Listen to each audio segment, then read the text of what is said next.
నమస్తే రమగారు. నమస్తే జయ. రమగారు, మనం రకరకాల కథలు చెప్పుకుంటూ వస్తున్నాం. రమగారు అంటేనే స్టోరీ టెల్లర్ అయిపోయారు. కానీ ఎవరైనా కథ చెప్తుంటే కొట్టాలంట. ఈ మధ్య నేను విన్నాను, కథ చెప్పేవాళ్ళు కూడా మధ్యలో ఆపకూడదు, వినేవాళ్ళు కూడా మొత్తం వినాలట. నిజమేనా? తథాస్తు దేవతలు ఉంటారంటారు కదా జయ. తథాస్తు దేవతలు ఎక్కడ ఉంటారు? ఆకాశంలో. ఇప్పుడు కథలు వినేవాళ్ళు కూడా ఆకాశంలోనే ఉంటారు. ఆ కథని కొట్టమని ఎందుకు చెప్తారంటే, ఇప్పుడు కొడుతున్నాం అనుకో నిద్ర రాదు. కథలు సాధారణంగా ఎప్పుడు చెప్పుకుంటాము? పని పాట మానేసి మధ్యాహ్నాలు పొద్దున చెప్పుకోం కదా. రాత్రి భోజనాలు అయ్యాక పడుకునే ముందు కథ చెప్పుకుంటాం. ఈ పడుకునే ముందు రాత్రిళ్ళు కథ చెప్పుకునే విధానాన్ని ఫారినర్స్ అంతా కాపీ కొట్టి బెడ్ టైమ్ స్టోరీస్ కింద మార్చారు దాన్ని. రాత్రి పడుకునే కాపీ కొట్టేశారు. మనది అసలు ఇక వాళ్ళది కానే కాదు, వాళ్ళవి ఏవి వాళ్ళవి కదని మనమే మన దగ్గర నుంచి పట్టుకుపోయారు, మనం మర్చిపోయాం, వాళ్ళు వాడేసుకుంటున్నారు. పైగా బెడ్ టైమ్ స్టోరీ అనేది చాలా ఇంపార్టెంట్ గా వాళ్ళు స్కూళ్ళల్లో చెప్తారు, తప్పకుండా చేయాలని. మనం చేసేవాళ్ళం ఇది వరకు. భోజనాలు చేసేస్తాం రాత్రి. ఎవరైనా పెద్దవాళ్ళు ఉంటే కథ చెప్తే మిగిలిన వాళ్ళందరూ కొడుతూ ఉంటారు. మధ్యలో ఏరా ఆగిపోయి కొట్టట్లా అని కొట్టిస్తారు. ఈ కొడుతూ ఉన్నట్టు ఉంటే చెప్పే వాళ్ళకి ఆసక్తికరంగా ఉంటుంది. మొదటిది. ఇప్పుడు కొడుతూ ఉంటే అంటున్నామంటే వింటున్నట్టే కదా, ఎంతో కొంత బ్రెయిన్ యాక్టివ్గా ఉండి కథ ఆశాంతం వింటారు. పాత రోజుల్లో ఏం చెప్పేవాళ్ళు అంటే, ఇళ్లల్లో పడుకునే విధానాలు కావు కదా జయ.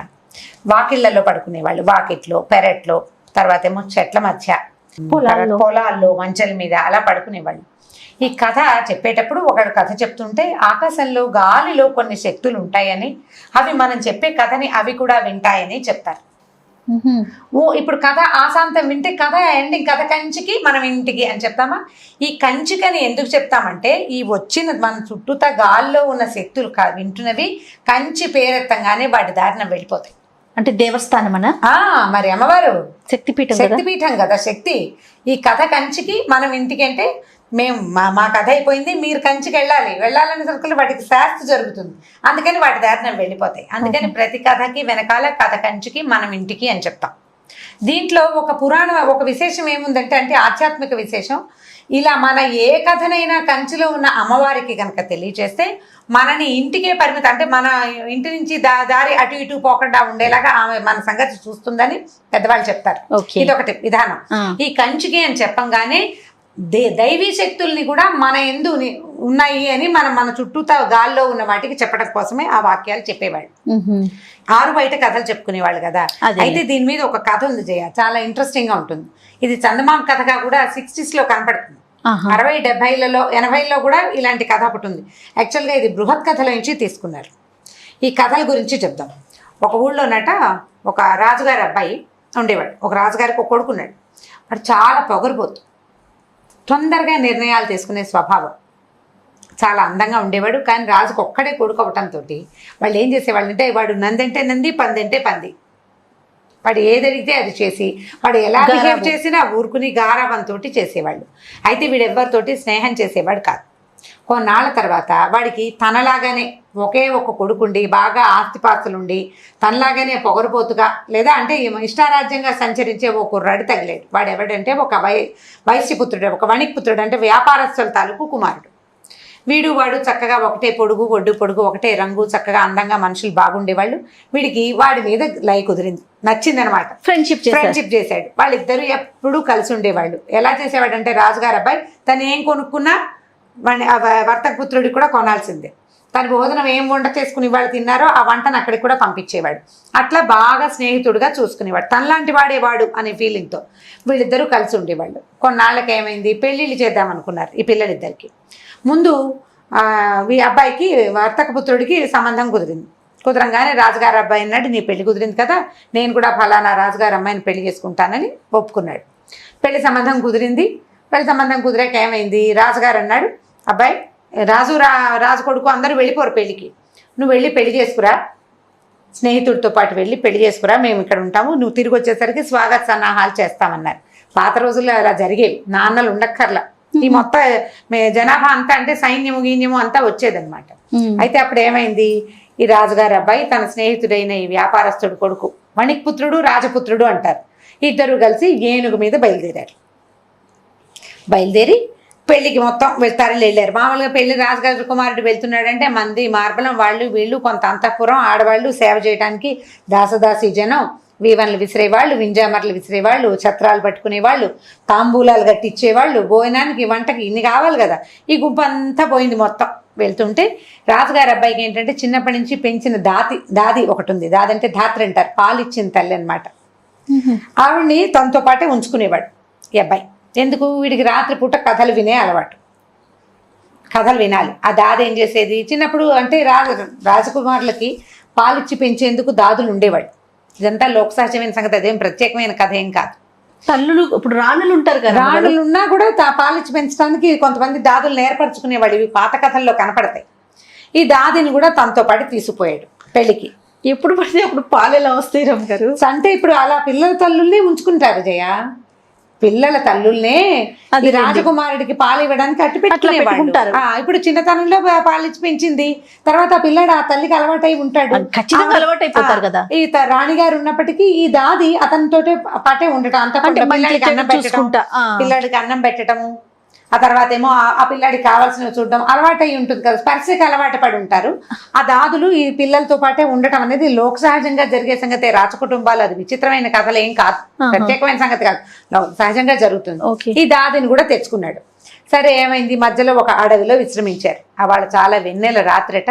అయితే ఏమైంది, బాగా వీళ్ళిద్దరు కలిసి సరదాగా ఈ రాజకుమారుడు ఈ స్నేహితుడు తాగారు, ఏదో మద్యపానం చేశారు. కాస్త అంటే మదిర లాంటివి తీసుకుంటారు. తాగిన తర్వాత ఏమైంది, ఆ వెన్నెల్లో పడుకుంటే ఎంత బాగుంది, ఎంతో బాగుందని దాది కథ చెప్పవే అన్నాడు. ఈ దాది ఏం చేసింది, పగలల్లా ఏనుగు మీద ప్రయాణం చేశారు కుర్రాళ్ళిద్దరు, అలసటగా ఉంటుంది. అవి తాగిన మత్తు, కథ చెప్పు, అలవాటు మీద కథ చెప్పమన్నాడు. ఈడో పక్కన కూర్చుంది కొంచెం ముసలిది, కథ చెప్పడం మొదలుపెట్టేసరికి పిల్లవాడు ఏదో మదిరాది తాగి ఉన్నాడు, తిన్నాడు, తాగాడు, పగలు అలసిపోయాడు. వాడు కాస్త చల్లగా నిద్రపడ్డాడు, అండం మానేశాడు, నిద్రపోయాడు. ఎవరు అనకపోయేసరికి కథ చెప్తున్న దాదికి కూడా వెన్నెల, చల్లగాలి, అటవీ ప్రదేశం, దానికి కూడా నిద్ర వచ్చేసింది. ఆ ముసలమ్మకు కూడా అది కూడా ఆ మంచానికి తల అంచుకుని నిద్రపోయింది. ఈ వణిక్పుత్రుడు ఉన్నాడు కదా కుర్రాడు, వీడు మాత్రం రాజుగారి అబ్బాయి నిద్రపోతున్నాడు, వీడికి కాపలా ఉండాలని వాడు మాత్రం నిద్రపోకుండా మెలకుగా ఉన్నాడు. అటవీ ప్రదేశం, నిద్రపోకూడదు, మెలకుగా ఉండాలి ఎవరో ఒకళ్ళు. ఇంతలో ఏమైంది, బయట నుంచి ఆడవాళ్ళు మాట్లాడుకుంటున్నారట. ఏమిటా అని వీడు వెళ్ళి విన్నాడు, చెవిటి పెడితే ఒక 5-6 ఆడవాళ్ళు ఉన్నారు. అందులో ఒక ఆవిడ చెప్పింది, దుర్మార్గుడు కథ చెప్తుంటే నిద్రపోయాడు, ఈ కథ ఎలా వింటాం మనం, వీడు చూసుకో, వీడి సంగతి చెప్తాను, వీడు లేచి ఇక్కడ ఒక హారం పెడతాను, ఒక వస్తువు కింద పడేసింది, ఈ హారాన్ని చూస్తాడు, అది తీసాడు, చచ్చాడే వీడి వల్ల కథ పోయింది అని శపించిందట. ఒక హారాన్ని పడేసింది. వీడు తెల్లబోయాడు. ఈ వింటున్న రెండోవాడు అక్కడి నుంచి రెండోదంది, పోన్లే అది తప్పించుకుంటాడేమో, ఒకవేళ ఆ హారాన్ని తప్పించుకున్నా అక్కడ ఒక మామిడి చెట్టు ఉంది, దాని నిండా మామిడి పళ్ళు ఉన్నాయి, వీడు కనుక ఆ చెట్టు కాయ కోసి తిన్నాడో చచ్చాడే, వీడి వల్లే మనం కథ వినలేదు. వాడు నిద్రపోకుండా కొడుతుంటే దాది కథ చెప్పేది కదా, మనం వినేవాళ్ళం, కథ వినివ్వలేదు వాడు, కాబట్టి రెండో శాపం వచ్చిందట. మూడోదంది, వీళ్ళిద్దరు ఈ రెండింటిని తప్పించుకుంటే వీడు పెళ్లి చేసుకోవడానికి వెళ్తున్నాడు కదా, ఆ గుమ్మం విరిగి వీడి నెత్తి మీద పడుతుంది, చచ్చి ఊరుకుంటాడు అని మూడోది చెప్పించింది. నాలుగోది ఏమందంటే, సరే ఈ 3 తప్పించుకున్నా కూడా ఎవడైనా ఈ సంగతి విని నీకు చావుందని చెప్పాడో అప్పుడు కూడా చస్తాడు వాడు అని 4వది చెప్పించింది. మిగిలిన వాళ్ళంతా పొండే, వాడు చచ్చిపోవటం ఎందుకు, ఈ కథ ఇంకెక్కడైనా విందా, ఊరికే మీరు మీ శాపాలును, పదండి అని మిగిలిన ఆడవాళ్ళంతా వీళ్ళని వెళ్ళిపోయారు. విన్నాడు ఈ కుర్రాడు, వినేశాడు ఇదంతా. విన్నాడు కానీ చెప్పకూడదు, చెప్తే చచ్చిపోతాడు, చెప్తే ఎలాగో చచ్చిపోతాడు. సరే వీళ్ళు ఏంటంటే విద్యాధర కన్యకలు, అంటే రాత్రిళ్ళు సంచరించే వాళ్ళు అనమాట. వింటున్నారు, ఇప్పుడు వీడు కథ చెప్పుకుంటున్నారు, ఆ కథ వినడానికి కుతూహలంగా నుంచున్నారు. సస్పెన్స్లో ఆగిపోయింది కథ. కుర్రాడు నిద్రపోయాడు, దాది నిద్రపోయింది, కథ సస్పెన్స్ ఎట్లా పోతుంది? కోపంతో శపించారు. ఇలాంటివి జరుగుతాయని వద్దనేవాళ్ళు అనమాట. అక్కడి నుంచి ఈ కుర్రాడు ఏం చేశాడు, మెలకుగా ఉన్నాడు, రాత్రంతా నిద్రపోలే. తెల్లారి తయారుగా లేచేసరికల్లా ఇక మొహం కడుక్కున్నాడు. రాజకుమారుడు పదవై మన పెళ్ళికి వేళ అవుతుంది, బయలుదేరంగానే ఈ పటకుటీరం అంటే ఒక మన టెంట్ లాంటిది వేశారు కదా, టెంట్ బయటికి రాగానే ధగలాడుతూ ఒక రత్నహారం కనపడింది. అరే భలే ఉందే హారం అని పట్టుకుపోయాడు రాజు కొడుకు.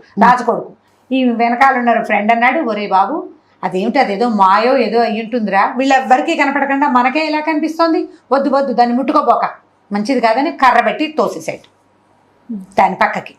తప్పించుకున్నాడు. ఇంకా కాస్త బయలుదేరితే ఓ చోట గున్న మామిడి చెట్టు నిండా పళ్ళే. ఎన్ని పళ్ళు? అయ్యేసరికల్లా రాజకుమారుడు అంటే ఏం కాపరా మామిడి పళ్ళు ఉన్నాయి కోసుకుందాం మామిడి పళ్ళ చెట్లను చూస్తే నువ్వు కోసుకురా అనరు, చెట్టు ఎక్కేద్దాం అనిపిస్తుంది. అది అట్లా ఆకర్షించేసరికల్లా పక్కన ఉన్న ఫ్రెండ్ అన్నాడు, ఓరు బాబు అదేం చెట్టురా, చెట్టు నిండా పళ్ళు ఉంటే ఓ పిచ్చుక లేదు, పిట్ట లేదు, చిలక లేదు, కోయిల్ లేదు, ఏదైనా ఉండద్దు, పైగా అంత నిండుగా పళ్ళేలా ఉంటాయి, కొన్నైనా చిలకలు కొట్టేయాలి కదా, ఇంత నిండు మామిడి పళ్ళ చెట్టు ఏ మాయ చెట్టు నమ్మద్దు, వద్దు నువ్వు ఆ చెట్టును ముట్టుకోబోక, ఈ కాయలు లేకపోతే పోయిందిలే అంటే ఊరుకున్నాడు. ఏమనుకున్నాడు, వీడు హారం కనపడితే తీసుకొనివ్వలేదు, మామిడి పళ్ళు కనపడితే కొయ్యనివ్వలేదు, ఏమిటి వీడి సంగతి అని మనసులో అనిపించింది. అక్కడి నుంచి ఏమైంది, సరే వెళ్ళిపోయారు. వెళ్ళిన తర్వాత ఆ రాజుగారి అంటే ఏ రాజుగారి అమ్మాయిని ఈ అబ్బాయి పెళ్లి చేసుకోవాలో వాళ్ళ ఇంటికి వెళ్ళారు. రాజు వెళ్ళేసరికల్లా ఏమైంది, రండి ఇదే పెళ్లి మండపం అని చూపించారు. ఈ పెళ్లి మండపంలోకి వెళ్ళబోతుండగా ఈ పక్కనున్న ఫ్రెండ్ ఏం చేశాడు, జబలు పుచ్చుకుని రాజుగారి అబ్బాయిని పక్కకి లాగేశాడు. ఈ పక్కకి లాగిన మరుక్షణం ఫెళ్ళమని ఆ గుమ్మం కాస్త విరిగి అక్కడ పడింది, తప్పించేసుకున్నాడు. అయితే ఇంకొక 4వ శాపం ఉంది, నేను మీకు ఇందాక కథలో చెప్పల. ఇప్పుడు ఈ 3 తప్పించుకున్నా కూడా వీడు భార్యతో కలిసి అంతఃపుర ప్రవేశం చేసినప్పుడు 100 తుమ్ములు వస్తాయి వీడికి. 100 సార్లు వీడిని చిరంజీవ అనాలి ఎవరైనా, ఒక్కసారైనా అనకపోతే వీడు చచ్చిపోతాడని 4వది శాపం పెట్టింది. 5వ శాపం విన్నవాడు చెప్పకూడదని, మళ్ళీ శాపం కదా మర్చిపోయింది. అక్కడి నుంచి ఏమైంది, ఈ పెళ్ళైపోయింది, గుమ్మం కూలిపోయింది వీడి మీద పడలా, రాజుగారు పోయి తప్పించుకున్నాడు. సరే ఇదేమిటి ఇలా కూలిపోయింది అనుకున్నారు, వేరే మండపం ఏర్పరిచారు, పెళ్లి చేశారు. పెళ్లి చేసిన తర్వాత పెళ్ళైపోయాక చీకటి పడింది. సాయంకాలం అమ్మాయిని అంతఃపుర ప్రవేశం చేయిస్తారు కదా, అమ్మాయి రాజకుమార్తె అంతఃపురంలో ఉంది. ఈ రాజుగారి అబ్బాయిని సాయంకాలం చక్కగా పెళ్లి కుమారుని బాగా వసంతుడిలాగా అలంకరించి లోపల గదిలోకి పంపించారు, అంతఃపురంలోకి. ఈ అంతఃపురంలోకి రాజకుమారుడు వెళ్తుండగానే ఈ ఫ్రెండ్ ఏం చేశాడు, నాకు వేరే పని ఉందని చెప్పి వెనక నుంచి వెళ్ళి ఆ గదిలో మంచం కింద దాక్కున్నాడు. ఈ రాజకుమారుడు ఇక్కడ పూజలు పునస్కారాలు ఇవన్నీ అయ్యి ఆశీర్వచనాలు దంపతాంబులాలు బోళ్ళని ఉంటాయి తతంగాలు. ఈ తతంగాలు అంతసేపు తను చూస్తూనే ఉన్నాడు. దాదిని అడిగాడు కూడా, నా ఫ్రెండ్ ఏడి అని. ఎక్కడికో వెళ్ళాడని చెప్పింది, వాడు కనపడలేదు, లేడు వాడు, ఎందుకంటే వాడు ముందే దాక్కోవడానికి వెళ్ళిపోయాడు. సరే ఈ తతంగం అంతా అయ్యాక పెళ్లి కూతుర్ని ఉన్న గదిలోకి పంపించారు. ఈయన వెళ్ళి ఏం చేశాడు, మంచం మీద కూర్చోగానే తుమ్మేసరికల్లా ఈ వెనకాల మంచం కింద కూర్చున్నాడు కదా, వీడు చిరంజీవి అన్నాడు. మళ్ళీ తుమ్మొచ్చింది, మళ్ళీ చిరంజీవి అన్నాడు. 100 తుమ్ములు తుమ్మాడు రాజకుమారుడు. 100 తుమ్ములకి 100 సార్లు వీడు వాడికి వినపడకుండా చిరంజీవ అంటూనే ఉన్నాడు. 100 సార్లు చిరంజీవ అన్నాడు. రాజుగారి అబ్బాయికి ఏమీ వల్ల వాడు సేఫ్గానే ఉన్నాడు. ఈ రాజుగారి అబ్బాయి సేఫ్గా ఉన్నాడన్న ఉద్దేశంతో వెళ్ళేటప్పుడు రహస్యంగా దాక్కుండా ఈ ఫ్రెండు ఆ ఉత్సాహంతో బయటకు వచ్చేసారు కదా రాజుగారి అబ్బాయి ఆశ్చర్యపోయి, ఇదేంటి నా అంతఃపురంలో నా కొత్త భార్యతో నేను ఉండాల్సింది పోయి వీడు మంచం కింద నుంచి ఎందుకొచ్చాడు. పైగా వీడు పొద్దున ఏం చేశాడు, మామిడి పళ్ళు కోసుకో, అంతకుముందు రత్నాహారం కనపడితే తీసుకొనివ్వలేదు, మామిడి పళ్ళు కనపడితే తిన్నివ్వలేదు. ఇప్పుడు నాకంటే ముందుగా నా భార్య గదిలో వీడు ఎందుకున్నాడు అని ఈ కోపం వచ్చేసి వాడి ఉద్రేకపరుడు. వీడి స్నేహంతో కొంత నెమ్మది అయ్యాడు, కానీ వాడి కొళ్ళు మండిపోయారే, ఎవడ్రా వాళ్ళు, ఇక్కడ ఉన్న వాళ్ళు, వీడిని పట్టుకుని జైల్లో పెట్టండి, రేపు పొద్దున్న చూద్దాం వీడి సంగతి అని అరిచేసరికల్లా గబగబా పట్టేసుకున్నారు. పట్టుకొని ఈ మంత్రి కుమారుడు కదా వీడు, వ్యాపారస్తుల కుమారుడు కదా, ఈ ఫ్రెండ్ని తీసుకుపోయి జైల్లో పడేశారు. రాత్రి అంతఃపురంలో ఉండిపోయాడు. తెల్లారేసరికల్లా వాడిని ఉరిదీయండి అని చెప్పాడు. అయ్యో, ఉరిదీయమంటే వీళ్ళు తలారులు ఉంటారు కదా తీసుకెళ్లేవాళ్ళు, వాళ్ళు లేపి, ఈయన బాబు మీ సంగతి అయిపోయింది, మీకు ఉరిదీయమని ఆజ్ఞ వచ్చేసిందండి, పదండి అని చెప్పి బయలుదేరితే ఈ అబ్బాయి చెప్పాడు, స్నేహితుడు ఉండండి రా బాబు, నేను రాజుగారి కుమారుడిని ఒకసారి చూడాలి, ఒక వాక్యం చెప్పాలి అతనికి, చెప్పిన తర్వాత ఉరిదిద్దురు కానీ ఆయన ఏం చెప్తాడు, నేను చెప్పుకునే అవకాశం ఇవ్వాలి కదా. రాత్రి నన్ను బంధించారు, ఆయన నన్నేం అడగలేదు, ఇప్పుడు కూడా ఊరేసేస్తున్నారు, ముందు నన్ను మాట్లాడుకొని ఇవ్వండి అంటే వాళ్ళు ఏమనుకున్నారు, వీళ్ళిద్దరూ స్నేహితులు కదా, పాపం అది కూడా కాకుండా ఆఖరి కోరిక తీర్చాలి కదా. అందుకని ఏం చేశారు, ఈ స్నేహితుడిని రాజుగారి అబ్బాయి దగ్గర తీసుకెళ్తే ఇదేం చెప్పాడంటే, నిన్న రాత్రి మనం అక్కడ పడుకుంటే నువ్వేమో కథ చెప్పమన్నావు, నేను వద్దంటున్నా, నువ్వు వినలేదు, పడుకుందామంటే విన్నావా, నువ్వేమో కథ చెప్పమన్నావు, దాదేమో కథ చెప్పడానికి కూర్చుంది, నువ్వు సగం విని నువ్వు నిద్రపోయావు, ఇంకో కొంచెం చెప్పి దాది నిద్రపోయింది. అప్పుడు కొంతమంది విద్యాధర కన్యకల దారిలో వెళ్తూ కథ సగం విని వీడి వల్ల కథ వినలేదు కాబట్టి ఇవి శాపాలు వీడికని నేను శపించారు, కావాలంటే చూసుకో, నువ్వు ఆలోచించంటే హారం కనపడింది నిజం, మామిడి పళ్ళు కనపడ్డాయి నిజం, వీడికి తప్పిస్తే ఎవరికి కనపడలే. అవి గుమ్మం కూలిపోవటం ఒకటి తార్కాణంగా కనపడుతుంది, తను 100 తుమ్ములు తుబ్బటం కూడా నిజంగానే కనపడింది. దాంతో సరే ఇతను ఆలోచించుకుని సరే ఇది నిజమే, ఇవన్నీ జరిగినవే కాబట్టి తన స్నేహితుడిని క్షమించేసి తర్వాత మళ్ళీ తన భార్య స్నేహితుడితో కలిసి తన ఊరికి వెళ్ళిపోయేటట్ట. ఇది బృహత్ కథలో ఉంది. ఇప్పుడు కథ కంచికి మనం ఇంటికి. కానీ మరి 4వ శాపం ఇది ఎవరికన్నా చెప్తే చచ్చిపోతారు. తప్పిపోయినాయిగా, ఈ 4 తప్పిపోయినాయి కదా, వాడికి మరణం తప్పిపోయింది. తప్పిపోతే ఎవరికైనా చెప్పేయచ్చా? తప్పక ముందు ఒరే ఇదేదో కనపడుతుంది నువ్వు చచ్చిపోతావని చెప్పకూడదు. చెప్పకుండా ఉండటం కోసమే మంత్రికి ఈ అబ్బాయి ఈ స్నేహితుడు 4 విషయాలు అతనికి చెప్పలేదు, ముందే చెబితే చచ్చిపోతాడు. అప్పుడు వీళ్ళిద్దరూ ఈ కొత్తగా పెళ్లి చేసుకున్న రాజకుమార్తెతో కలిసి మళ్ళీ వాళ్ళ ఊరికి వెళ్ళిపోయాడు. అప్పటి నుంచి ఈ రాజుగారి అబ్బాయి ఏం చేశాడంటే చాటింపేశాట. మీకు నిద్ర వస్తుంటే కథలు చెప్పించుకోవద్దు, ఇలా విచిత్రమైనవి జరుగుతాయి కాబట్టి నిద్రపోక ముందు అంటే మెలకుగా ఉన్నప్పుడే కథలు చెప్పుకోవాలి, కానీ పడుకునేటప్పుడు అంటే నిద్ర వచ్చేటప్పుడు కథలు చెప్పించుకోకూడదని ఆ ప్రథ అందరికీ తెలిసిందనమాట. సో ఇప్పుడు మనం కథ పూర్తిగా వినాలి, ఊ కొట్టమని చెప్తారు, అందుకు ఊ అనాలి, ఊ అనాలి. ఊ అనకపోయామా కథ ఆగిపోతుంది, చెప్పే వాళ్ళకి ఆసక్తిగా ఉండదు కదా, అందుకని కథ పూర్తిగా వినాలని చెప్తారు. ఇది బృహత్ కథలో ఉన్నది ఈ కథ. అంటే ఇప్పుడు స్నేహితులు ఇద్దరు ఎలా ప్రవర్తిస్తారు అనే విషయం మీద చెప్తూనే ఈ కథలు గనక మర్చిపోతే సగంలో కథ వదిలిపెట్టేస్తే ఇలా జరుగుతుంది అనేది. మనం సస్పెన్స్ కథలు అవి ఉంటాయి కదా, సస్పెన్స్ కథలు చెప్పేటప్పుడు కానీ లేకపోతే కాశీ మజిలీ కథలు, తర్వాత ఈ కథలన్నీ ఎలా అంటే ఆ ఘట్టాన్ని అక్కడికి ఎండ్ చేసేయాలి, తర్వాత ఏం జరుగుతుంది అనే సస్పెన్స్ ని ఉంచకూడదు. నేను అనుకుంటాను జయ, సస్పెన్స్ ఉంచామనుకో సగంలో ఆగిపోతే కదా ఒక టెన్షన్ డెవలప్ అవుతుంది, ఏమవుతుందని ఆలోచిస్తారు కదా, టెన్షన్ డెవలప్ అవుతుంది. కాబట్టి టెన్షన్ డెవలప్ కాకుండా ఉండటం కోసమే ఇలా చెప్తారేమో, ఇలా చెప్తారు. ఇప్పుడు టెన్షన్ లో వాడికి ఆ కథే గుర్తొస్తుంటుంది, నిద్ర బాగా పట్టదు, మెలకు వస్తే ఏం జరిగిందా అని ఊహిస్తారు. అలా ఉండకూడదు. కాబట్టి అంతం చేసేయాలి కథని, సుఖాంతమో ఏదో ఒక అంతం, ఇక్కడికి అయిపోయింది ఈ ఘట్టం, నెక్స్ట్ ఘట్టాన్ని మళ్ళీ ఇంకొకసారి చెప్పుకోవాలన్నమాట. దానికోసమని ఇట్లా ఏర్పరిచారు, ప్రెషర్ డెవలప్ అవ్వకుండా ఉండటం కోసం. సో కథ కంచికి మనం ఇంటికి ఇంకొక స్టోరీతో మళ్ళీ కలుద్దాం రమ్మ గారు. తప్పకుండా.